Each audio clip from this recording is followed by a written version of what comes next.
every 7 years in tantric numerology, you have a consciousness shift. So 7, 14, 21, 28, your consciousness changes. And a really important one is when you're 7. So I'm going to ask you to try to remember throughout the class, and we'll really get into it in the meditation, when you were 7 years old. And sometimes it's kind of hard because it can be foggy, but if you're not remembering, you're just going to ask your guides and ask the dragons to bring in what you're supposed to remember. Because after I did that, I can only remember a little bit, and I was like, oh, yeah. And then more came in. So most of our wounding in this lifetime, your core wound, you know, that like Chiron wound we came in with, you'll get that core wound again in this lifetime before the age of 7. But at 7, your consciousness changes around it. And so sometimes the wounding, it could happen in the womb, or you could miss your first feeding and feel abandoned and have a root chakra issue. My needs aren't being met. But you don't remember that, right? You just missed a feeding, or your feeding was late or something. But your being, you take that in energetically, and you carry that with you. And then at 7 is when you have that consciousness shift. A lot of our security, safety, money, currency, betrayal, the first, second, third chakra stuff, when you get into third, it's your power, your sense of self. That wounding has come in then. So with this eclipse, it's a very different eclipse because we have that Pisces pile up, and then we're about to go into the Aries pile up. So it's all of this disillusion and letting go, right? And you're coming into a new birth. So we are birthing a new consciousness today. So it's everybody's birthday today. Yay! So you'll be bringing in a new way of being. So it's not really, even though it's a new moon, it's not really like, I've decided I'm going to manifest something like this today. It's really like you've already been working on what you are manifesting in the year, and you're kind of doubling down on that one, right? It's not like, okay, today I decide I'm going to be a rocket scientist. I'm going to do that. No, that's not it. It is shedding what hasn't worked so you can move into what you're wanting to experience, what you're wanting to bring in. And it's happening collectively. Last class I talked about how, you know, if you're remodeling your kitchen and you can't just like make those old cupboards look good. Like I literally taped a cupboard yesterday. I'm waiting for Tony to see the tape and fix it. But you can't do that. You have to like knock out everything, clean everything out of that kitchen, and then start new on your remodel. That's what we're going through. That's what the collective's going through, and we're going through on an individual basis. So if you get hurt, if you get cut, if you get burned, if a bee stings you, Luis just actually told me that was good. It needed to sting me in my thumb, though, so he's going to bring more bees over to sting me. That it's actually, the universe is conspiring to help you. So if you get hurt, the universe is conspiring to help you. And you're like, thanks a lot. I really appreciate that. I was really, really glad that happened to me on my birthday. When you're having birthdays, you get birthday karma. Stuff comes in. So, I mean, I know it happens all the time. People are like, I was sick on my birthday, this happened on my birthday, blah, blah, blah. I get hurt, blah, da, da, da, da, da, da, da. So that's what kind of comes in for you to clear, to let that go. So this eclipse happened at 9 degrees of Aries. So if you're Aries, Libra, Cancer, Capricorn, this is the last eclipse in our sign. It's been years. Hallelujah. On this axis. So it's been happening on those quadrants. On the Aries Libra, there's been 6 of new moon and full moon eclipses. So some say because of all of these planets, these are big planets that are leaving these signs, big, powerful outer planets that we're leaving, we're exiting the Kali Yuga. and that this is a 0 point reset, and we're like ahead of schedule on the Kali Yuga, because you can look it up and they're like, you know, some of the Vedic people will say, no, you've got another, you know, 36,000 years to go. You're not there yet. And other astrologers, many astrologers are like, no, we're leaving that behind. So not only is today a big day because we're solar eclipse, new moon, we had the equinox, we had that full moon lunar eclipse 2 weeks ago, and tomorrow Neptune goes into Aries. So we've never experienced that. That's one of those outer planets going to the creator degree. So 0 degrees of Aries is known as the creator degree, or the God degree, right? If you have any planets at that 0 degrees, or like 29 Pisces to 0 or 1 Aries, you are a creator. You are meant to be doing stuff here. It's a pretty powerful degree. So Neptune is, in many traditions, considered God. In the Sikh tradition, he's Narayan. It's Neptune in mythology. In Greek mythology and Roman mythology is Jupiter.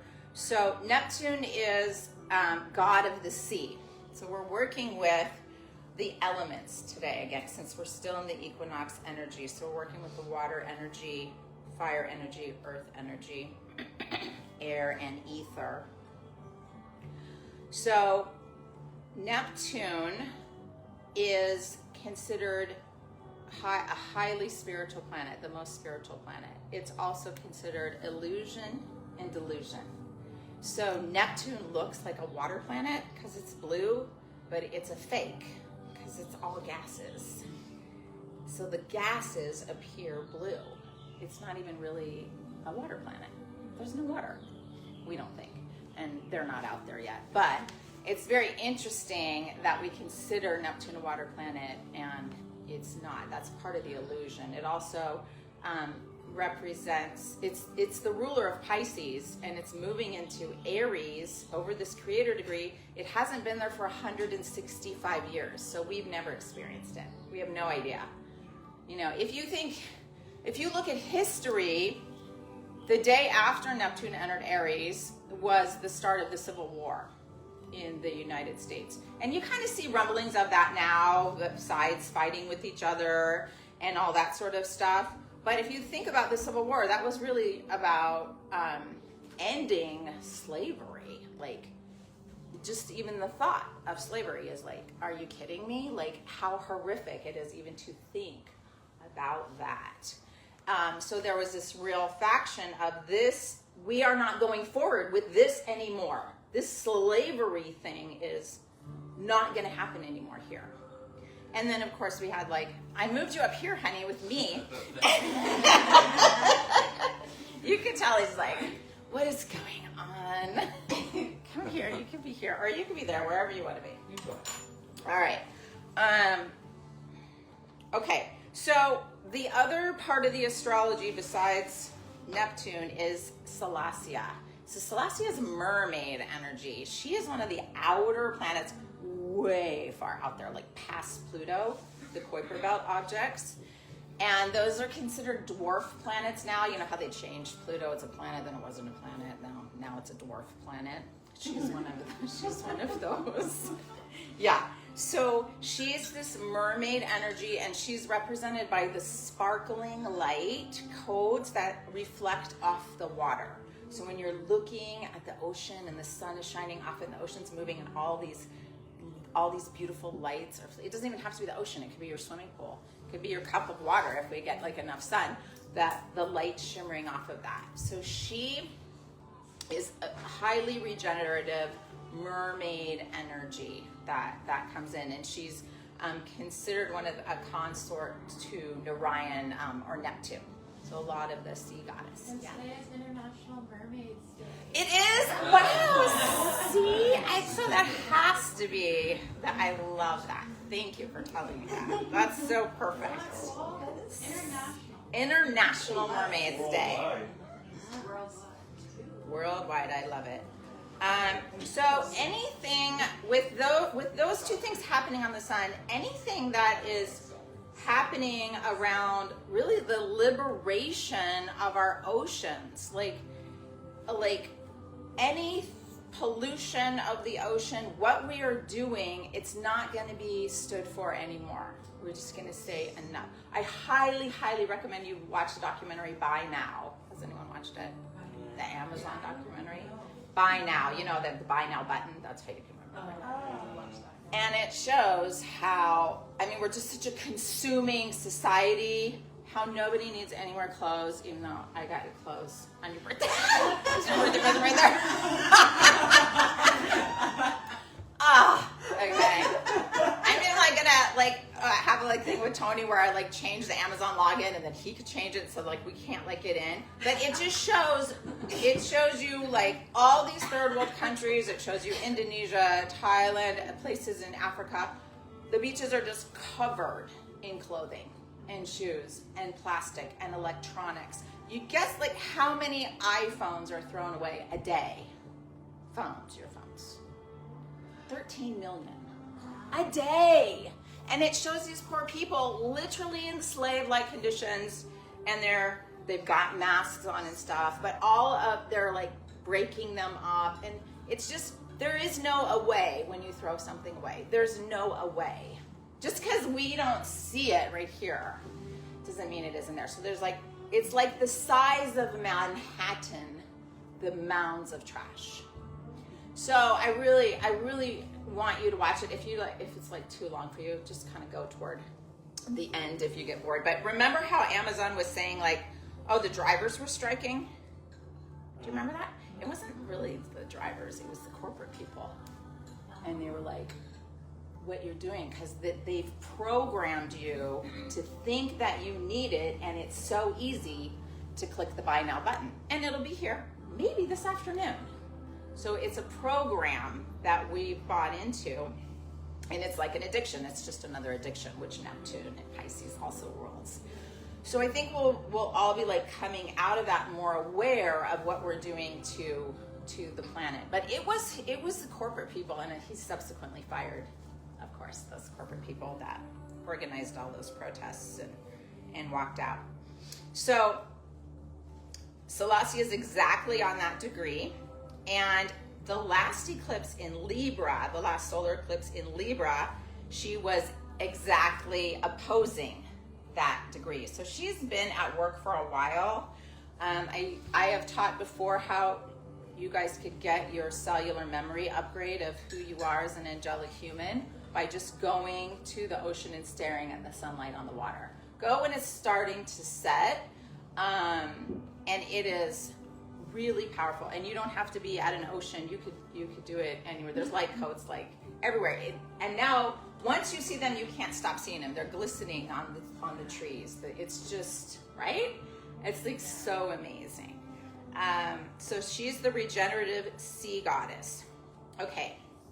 The other thing that she's doing is triggering our memories of Lemuria, the ancient Lemuria. So we're healing a lot of Atlantean and Lemurian karma, and they had battled, but that is, Lemuria. What's the movie? Is it Avatar, where they swim and then they're part mermaid and part human?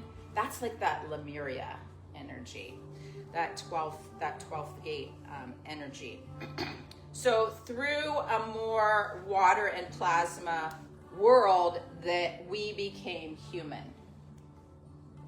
Okay. You also, I wanted to remind you, Earth has entered that photonic light belt, so the light is very different. And those of you that were alive in the 70s, it didn't look like this, right? It wasn't like this. The light was not like this. How was the light then? It was more hazy and dull, right? Yeah. It wasn't as brilliant, the light, the codes and colors. Yeah. It was very interesting. Pastel world. It was a pastel world. That was like a fall, All right, so I want to read you what Magenta Pixie says about the mermaid and fairy energy, and you can bring in the dragon energy. This is a dragon planet. She says, the return of the mermaid from all things moo of the waters, collective memories from Lemuria, where the waters were sacred, the land, the earth was sacred. The Aurora Network individuals, those are the Andromedans, the Auroras, helping us. Children of Neptune and travelers of the great grand cosmic Merkaba, your fifth dimensional light body is your Merkaba. Through the Aurora Network, awakened star seeds called to earth for the birth of the new sub-logos, angelic mermaids, all at one with the water molecule, the Pisces and Aquarian frequencies, regardless if you have any planets, Pisces or Aquarius, it doesn't matter in these signs, because Pluto came into Aquarius, remember, on January 20th. Fifth dimensional light body Merkaba, and all it creates with this spin, that is a charge of blue. So it's known as blue starfire. And I about fell over when I found this Kriya where Yogi Bhajan was talking to everybody and saying, we'll stop when your auras turn blue. And he said, God is blue. And he goes, and when you build enough charge up in your aura, you need enough energy to turn your auras blue. And I'm like, he's talking about blue starfire. I mean, I was just like floored because I've been reading her books about the blue starfire. And for me, I related a lot with the planet Sirius, because those are the blue beings that speak to me. But she also talks about the charge of salt, the sea, the charge of the sea. So when you add sea salt, which I'm going to pass this around, you're going to put a little tiny bit of sea salt in your water. I think I told you guys to there's so many props for today, but you need salt water. Sea salt would be good. Just put a little bit in your water, and it's going to charge the water and help you with the blue starfire, with the Kriya. Anytime I get a headache, I put sea salt under my tongue, and usually that works, and then drink a bunch of water. I usually have salt in all of my water. Every morning, hot lemon salt water. So, next time you have a headache, instead of reaching for whatever, just try a little bit of salt in your water or under your tongue. It's really, Adina one time was like, you want me to put salt in my